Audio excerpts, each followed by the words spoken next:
Why is it that small yeses from your audience can lead to bigger outcomes? Why do people stick to decisions even when they're no longer ideal? Maybe even shown to be wrong. It's all down to one of the most powerful drivers of behavior, which is commitment and consistency. One more principle from Dr. Robert Cialdini's influence framework. And if you haven't already been watching this whole series of episodes on Cialdini's principles as they relate to speakers, then you're welcome to go back and start from the beginning or start from this episode and go and catch up on the others later. We're diving into how speakers can ethically apply this principle to build trust, reinforce decisions and conversions without using pushy tactics or strong arm manipulation. Now, whether you're speaking on keynotes, webinars, workshops, or whatever it is, this is your secret weapon to helping your audience say yes and mean it. So, what do commitment and consistency really mean? Well, commitment means taking a stance verbally, in writing, or through small actions, making some small dedication or commitment. And consistency then relates to this in the human desire to behave in ways that match our past decisions and our identity. We want to be seen and we want to see ourselves as reliable, as congruent people. And we also want to see that in others as well. So it's important as speakers that we are congruent and reliable as well. And not doing so can damage trust. Cialdini found that people who made small, active, and public commitments were far more likely to follow through. So, as a speaker, you can invite tiny moments of commitment that create deeper buy in. Now, one of the ways that I've seen this, and I mentioned it in an earlier video, was about people being sent to the back of the room to buy these jars. So, jars that they could put money in to help manage their finances. What that sales call was about was training people into rushing toward the back of the room so that they would be in the habit of doing that later on. They'd already made a small commitment to something that was part of a bigger picture. And so it was easier for most to go on and say yes to further learning and development that was going to be offered throughout the program. So, how do you create audience commitment from the stage? Well, this doesn't mean making people chant or sign contracts in the middle of your talk. It's about creating alignment. You want to ask small, relevant questions like who here wants to lead with more confidence? Maybe raise your hand up so that you encourage other people to raise theirs as well. You can even ask, show of hands, who here wants to lead with more confidence? Is anyone going to answer no to that? Probably not. But here's a little speaker trick for you. So as you say, who here wants to lead with more confidence? You raise your hand. Anybody no? No, anybody who's not going to raise their hand no matter what I say? And you might get a laugh, but you'll probably get compliance from most of the people in the audience. It's a small commitment. Encourage a physical action. Raise your hand if this has ever happened to you. Encouraging the physical action can make a huge difference as well. It creates that public commitment or public agreement that people will then want to stay congruent with. You could get people to write something down, like what's one thing you're committing to try this week? Use inclusive language when you speak. Like together, we're stepping into whatever it is. And when people make small commitments, even privately, they begin seeing themselves as someone who takes action. Your job is to make the next steps easy, consistent, and aligned. If you want commitment in your offer or your call to action as well. So if your talk leads to a program, a download, or an offer, tie it back to some earlier moments. Now, examples this could be like if you said to your audience, if you write down that you want to communicate more clearly, this workbook will guide you. Now, you already said you want to be a more confident speaker. This is the next step. Don't pressure, but instead affirm the identity that they have taken. Something like, this is for speakers like you who follow through. Do you see what this works by this language is? Okay, it's what we could call manipulation, but there's always going to be manipulation, and it's not necessarily a negative thing. And you may have heard me talk about this before if you've watched other videos. We are always manipulating situations consciously and unconsciously. And really, where it becomes negative is where we're just doing it for our own ends rather than for the benefit of other people. Here's how we can know if we're being ethical with this. Are we doing it for their benefit or solely for us? Now, it's okay if you get some benefit from helping them, but if the primary goal is helping others to get what they want, you can be pretty sure that you're in more ethical territory than you just grabbing loads of money and getting all the sales through and getting exactly what you want. Here's the thing, consistency builds trust in you too. So it's not just what your audience commits to, it's also what you consistently show. This is going to mean checking in on things like, are you aligned with your messaging across your platforms? What about your branding? Do you look the same in different places where you show up? How do you show up on stage and off stage? Some people are vastly different personalities off the stage than they are on it. I've seen this many times, and it does create a lack of congruence. It does create a sense of mistrust that you know that that person has maybe just done a performance because that's not who they are. They have acted the part rather than being that. And that might send up some red flags. In fact, I feel like it should send up some red flags, some alarm bells, as this person might not actually be living what they are teaching or talking about. And if people are not walking their talk, you can be pretty sure that they may be able to talk the talk and they may be able to give an impressive, flashy presentation, but there might be something going on underneath. Now, could you still get value from them? Yeah. Could you still learn from them? Yes. But you may also find that cracks will start to appear at some point. I encourage you, take it as a red flag. It doesn't mean that there is something wrong. It is an indication that there might be. And that's perhaps something that you want to think about, reflect on, investigate further. So how you show up on and off stage is important. And I'll tell you this, the people who I know who show up very similarly off stage to who they are on stage, yeah, they might turn up the dials a bit, the energy gets higher, and they're talking to a large group of people when they're on stage, but they're pretty much the same person on and off. That's definitely a sign of congruence and undoubtedly creates a level of trust that you feel like you can rely on. Our brains like to be able to predict the future. We like predictability. It lightens our cognitive load, and it also helps us to know who we can and can't trust. Now, can these things be used against us? Can they be manipulated? Can they be created artificially? Yes, they can. And this is true of all of Cialdini's principles. There are people who learn these principles so that they can use them to get what they want.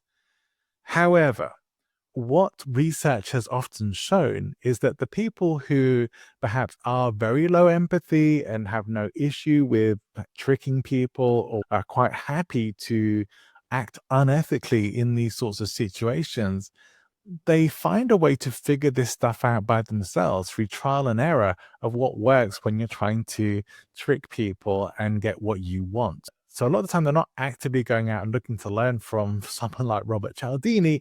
They are doing the trial and error method of testing this out on people and seeing what works and what doesn't, and generally finding that these principles do work. We are learning them from an ethical viewpoint. As always, with everything I teach here, and encourage it to be used within an ethical framework. But obviously, I can't guarantee that because it is ultimately the end user who determines whether it's going to be used ethically or not, which is you.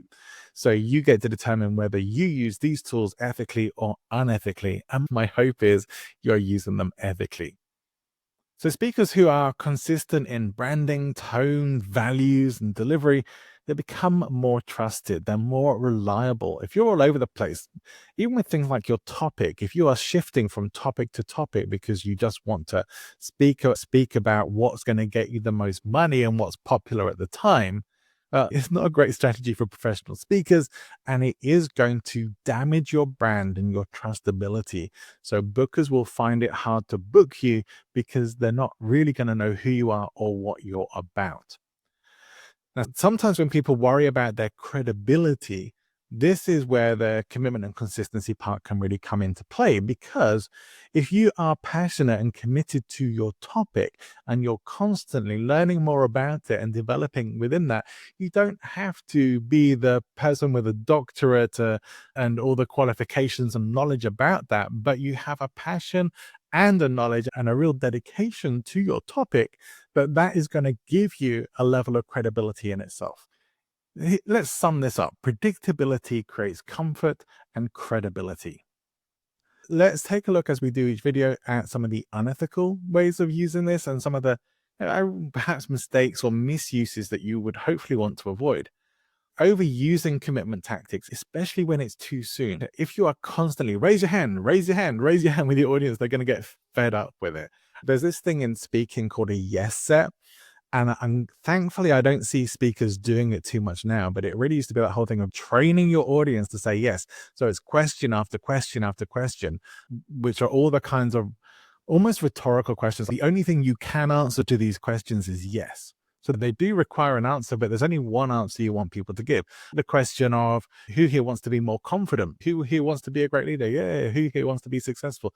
Is anyone really going to say no to those? So these will be used in sequence to build on yes after yes after yes. I personally have never found that to be very effective. It does not create a yes mindset in your audience. It's almost like tricking someone, reverse psychology, like in an argument where you suddenly say to the other person what they're arguing and they disagree. And say, got you. But it's a trick, and that's all it is. And it doesn't really work. So don't overuse commitment tactics, particularly, and don't go heavy handed with them either. One thing that is guaranteed to lose trust for you is guilt tripping, and this can be done through reverse psychology. Guys, I'll share with you. It's kind of an embarrassing story, but I'll share it with you anyway. That when I was in Nashville last year, I went to a karaoke night, and one of the people I was with just wanted to have fun and wanted to see everyone getting up on stage and joining in. I got up and did my usual Dolly Parton 9 to 5, which is my karaoke classic. And I was really thrilled to be doing that in Nashville as well, of all places. And one of the girls in the team, I was trying to encourage her to go up on stage. And then I tried using a little bit of reverse psychology on it, saying, I thought you were really more of a go get 'em kind of person. So like, and she recognized straight what I was doing and said, Look, you're not going to guilt trip me into going on the stage. I don't want to do it. And straight away I was like, oh my goodness, that is exactly what I was doing. And really it was not in any kind of negative way. But I went and apologized afterwards and said, hey, look, I really didn't mean to do that. I just wanted to encourage you to have fun and maybe just went a little bit too far. It was cool. We were cool. There was no big problem there. But it was definitely a sort of, oh, that's something to stay aware of for the future of like, that's not a good way to be trying to encourage people to do something. Far better to be, hey, look, is this something you really like to do? I'd love to see you up on the stage. And say, oh, no, I don't really want to do it. Or, yeah, I'd love to do it, but I'm a bit scared. Oh, look, I'm here to support you. What can I say that's going to get you up on the stage? I think that's much more valuable. Like, can you imagine yourself up there? What song would you sing? You know, you can do a lot more encouragement, but guilt tripping, no. Stay well away from it. Learn from my lesson, which thankfully was in a very innocuous situation, at least, but still, I felt the need to apologize for it. It's not good. Guilt and shame have been used to control and manipulate people for centuries in various different ways, in politics and religion and all sorts of places. And they are negative techniques that I don't recommend at all. If you are using audience participation as a manipulation technique, that's also something to be aware of. If you're trying to lead things in a particular way, and some people are gonna pick up on that and they're really not gonna like it. They're gonna see that you are trying to control an outcome in a situation and that it is forced manipulation. I see this in a lot of personal development events, and I'm not gonna name names here because you all know who I'm talking about, and I don't want people coming after me. But the people who really ramp up the passion and enthusiasm, they have everyone dancing and clapping and high fives and arm pumping and all of that stuff. And they get so ramped up, it is ultimately a manipulation to get you into a state where your emotions are so high that your rational mind is lowered. When we are in a high emotional state, our intelligence goes down. Unfortunately, it just is less relevant. We're very much in the moment. We're in the experience. We feel almost high on the experience, and we're not really thinking about it. We just go on instincts. We go on, hey, I feel good right now and I want to keep feeling good. And so we can end up making commitments and making agreements. It's a great time to get someone to commit to buying something when they're on an emotional high. But is it an ethical time to get people to buy something again? If your result that you want is for them to buy and for you to get the money, that's what you're going to do. You're going to use this. But if you are somewhat more ethical and you think, sure, people are going to make emotional decisions for sure, but I don't want to be manipulating their emotions purely to get them to do that. I want them to make a decision with their heart and with their head as best they can. I think that's a better way to go forward. So yes, we do make our decisions emotionally generally, but that doesn't mean we should be using things like music and dance and energy from other people and peer pressure to a degree to create that. So forcing, if you can perhaps even force consistency by making people feel trapped, like they have to make that decision, can almost, again, kind of using those tricks, word tricks to manipulate people to, if this, then that. And if someone's been very clever about this and put it together, they'll have people committing to something earlier on and say, all right, well, you committed to all of this. And now the next step is this.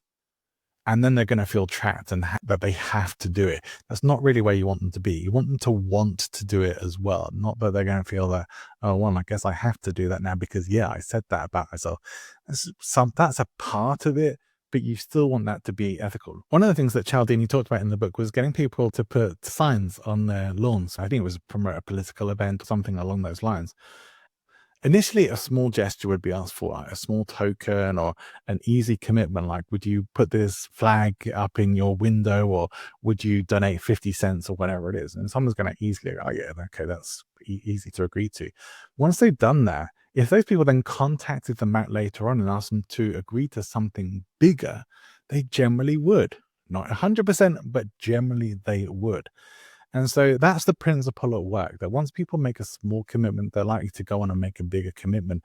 And I encourage you to use that and to use it in ethical ways with your audience. Ultimately, this particular tool is very open to unethical use. I probably have seen it used more unethically than ethically. That should tell you something about it. I do feel it's such a powerful tool that we should be using it ethically. So I encourage you to do that. Support people's alignment, not shame. We want people to feel aligned and that they're making the right decision for them. We want to encourage growth, but not pressure. We don't want to put pressure on people. We want them to want it. And through doing that, we're going to build trust rather than control. As we think about this and think about how you might be wanting to use some of this in your own speaking, especially if you are doing things like workshops or if you're selling from the stage and you particularly want people to take action on what you're teaching and talking about, commitment and consistency is about more than persuasion. It's really about helping people to become who they want to be. And that then helps you to be a speaker that they trust, a trusted guide. So if you want to be remembered, be consistent. You want to be booked again, help audiences to commit to what they want. And if you got value from this episode, well, subscribe, share it with a fellow speaker, and check the description for more influence resources. But until the next episode in this series, before we move on to some other areas, stay present, stay consistent, and stay influential.